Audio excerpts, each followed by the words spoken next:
Hello, ladies and gentlemen! It's me, Nathan Warford, and welcome back to Let's Play Super Mario World.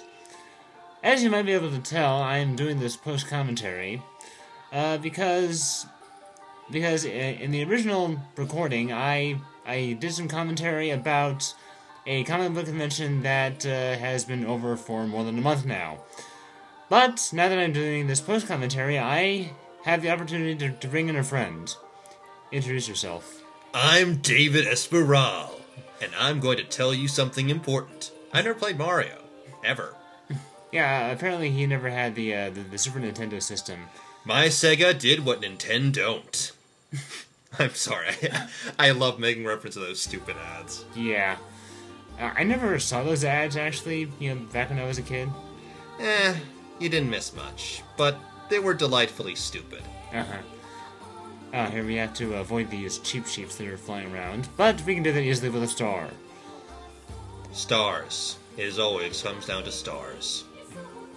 Are you going to be doing that voice for the entire post commentary? Maybe. Probably not. Okay. Because it could probably get annoying. Understood. For people who don't Understood. deal with you every day. I don't deal with you every day. What I'm talking about. You're just channeling the zeitgeist. I missed the jump. Like I did in the last episode. Tubular. And no, it was way cool. Sorry, pun setup. Ah, yes. I probably shouldn't have gotten rid of that shell, but it's okay, I have another one. Which I completely ignore. But mushrooms help. That they do. You gotta question the Koopas. They're getting rid of their shells in the Arctic tundra here. Well, that's the thing about these Koopas. You see, the blue Koopas, they kick their shells. They kick any shell that they come across. It's only the blue Koopas that do this. I'm just surprised that a reptile would go around Starkers in the cold. You know, being cold-blooded and whatnot. Yeah, that's a good point. But then so are the fish. That's true, too. Although fish, some fish have antifreeze in their blood, so they don't freeze to death in the cold. Indeed.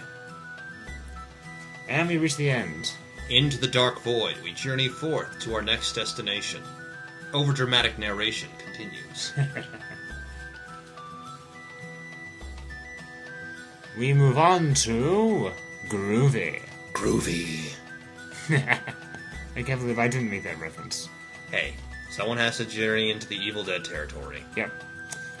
This is the level. This is the level in which this is the opening cutscene at the beginning of the game. This is. Oh, you're right.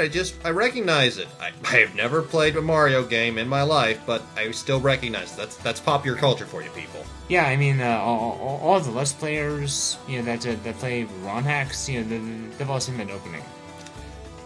I still love you, Kaizo Mario. Still love you. Yep, even Kaiser had it. And now I've got a cape! Yes, I do. I'm an Italian stereotype. Let's eat you, Pokey. Pokey? Sorry, Proton John, I had to do that. You know I love you, John, but you can't do that without making that reference. You really can't. So that's a volcano lettuce? Volcano Lotus. I like my name better.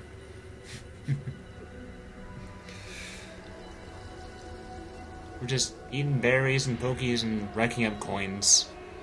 Eating the cactus? Oh, more sprite limitations. Look at that. Really? Where?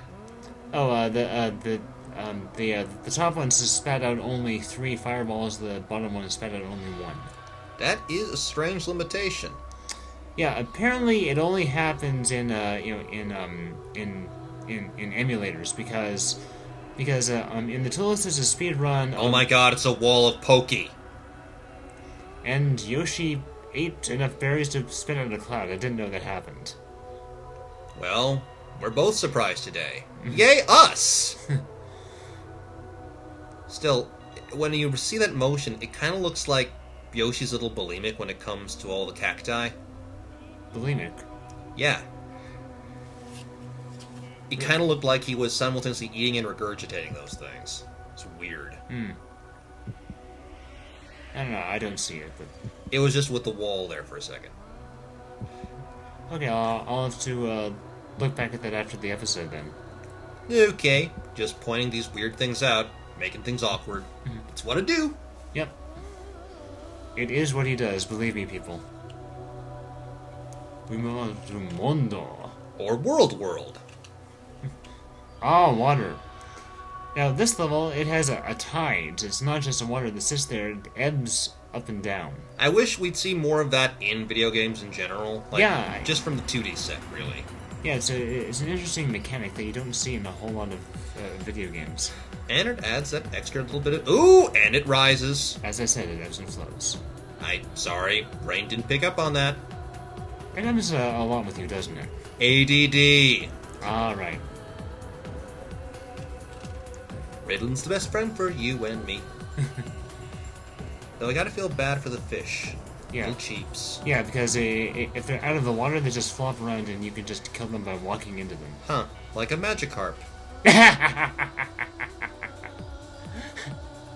Indeed. Also, never played a Pokemon game. Still get that. Although, in Pokemon Stadium, the Magikarp can, if you rent a Magikarp, you can actually make them tackle. Really? Yeah. So, they'll only do it so long as you rent them.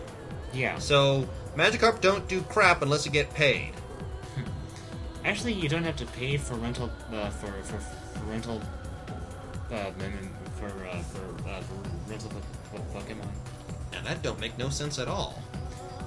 Basically, what rental means is that they are Pokemon that you don't import from the Game Boy cartridge. Huh.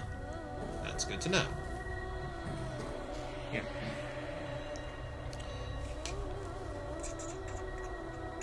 Trying not to drown in this little water level. Although it's funny that in the 2D Mario games, you don't have you don't have an oxygen meter that only appeared in the Nintendo 64, GameCube, and Wii versions. Actually, I don't know if it is in the Wii version.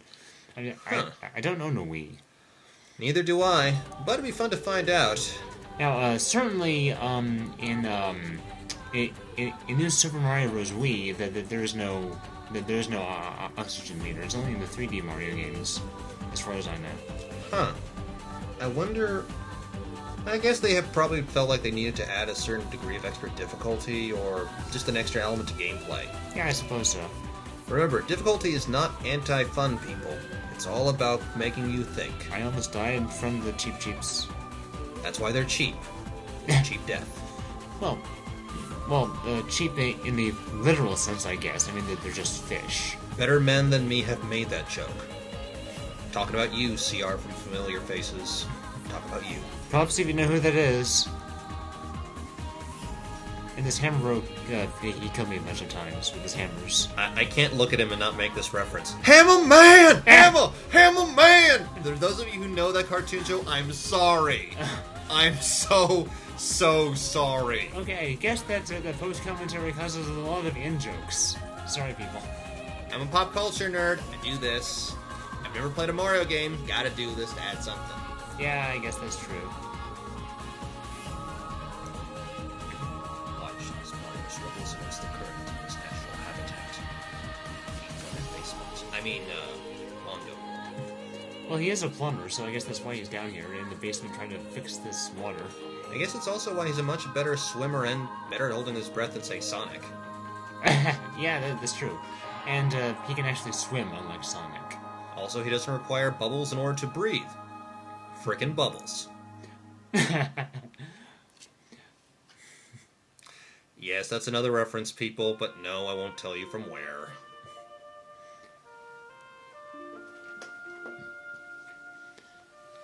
In jokes. I love them so much.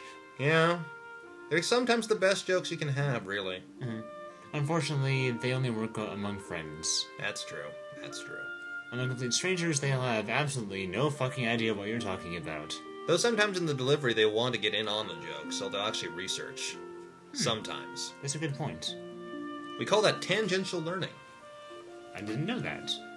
Get people so confused or wanting to understand what's going on, and they'll do their own research. Now, you guys might have noticed that I'm not doing any editing with this episode. I felt that that I didn't need to.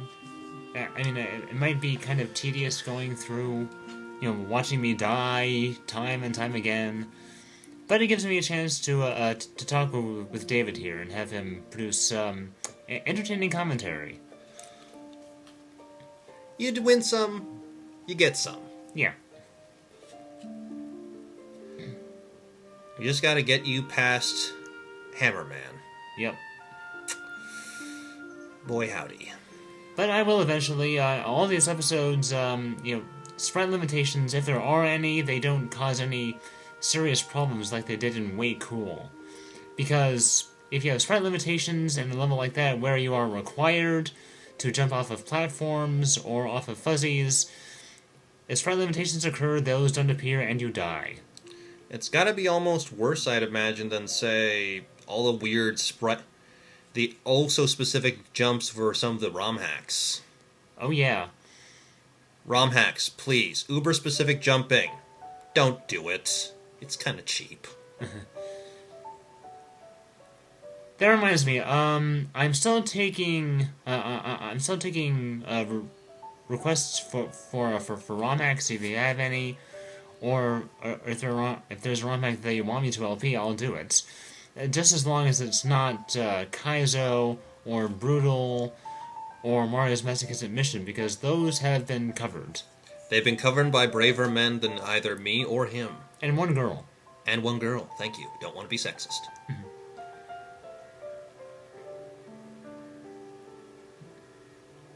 Yeah, but believe it or not, there are female LPers out there.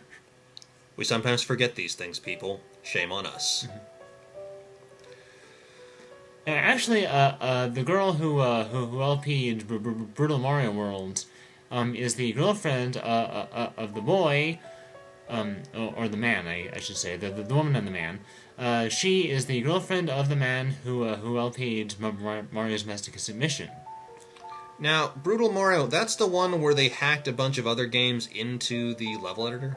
Yeah. I remember. That one had, God. Was it Metroid in that one, too? No, they had Mega Man. Oh, it was Mega Man. They had Mega Man, Kirby, and possibly a few other things. Oh, yeah. Donkey Kong. Yeah, Donkey Kong, yeah, they had that, too. And I guess that's the end of this episode, so I'll see you next time as we continue through the special zone. See you then.